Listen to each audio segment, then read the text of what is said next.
6 वर्षानंतर ही घटना समजली त्यावेळेस मला तो धक्का बसला, पण खरात आणि त्याच्या वैयक्तिक आयुष्याबद्दल काही माहिती असायचं कारण नव्हतं.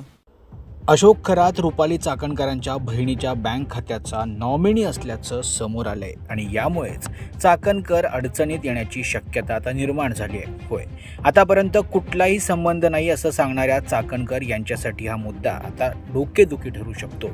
भोंदूबाबा अशोक खरात प्रकरणात दिवसेंदिवस नवे धक्कादायक खुलासे होत आहेत.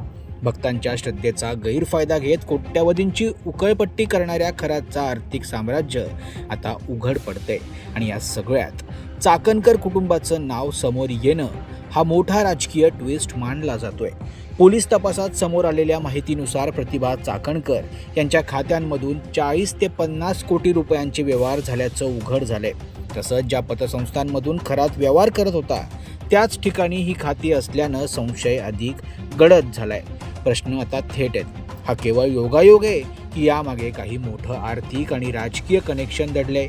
महिला अत्याचार, जादूटोणा, फसवणूक आणि धमकी अशा गंभीर गुन्ह्यांमध्ये अडकलेल्या खरातची पोलिसांकडून कसून चौकशी सुरू आहे.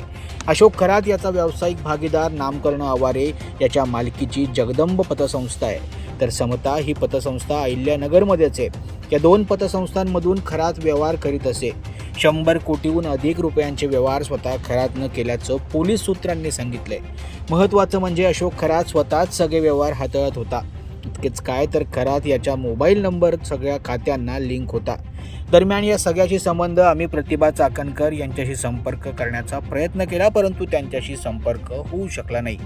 विशेष पोलीस पथक प्रत्येक व्यवहाराचा माग काढतोय आणि प्रत्येक नव्या तपशिलासोबत प्रकरण अधिकच गुंतागुंतीचं होत चाललंय. आता सगळ्याचं लक्ष एका प्रश्नावर आहे, चाकणकर अडकणार का? तपास सुरू आहे आणि पुढचे काही दिवस राजकीयदृष्ट्या अत्यंत निर्णायक ठरणार आहे. तेव्हा आगामी काय घडामोडी घडतात, रुपाली चाकणकर यांना या प्रकरणात अटक होते का, हे पाहणं महत्त्वाचं ठरणार आहे.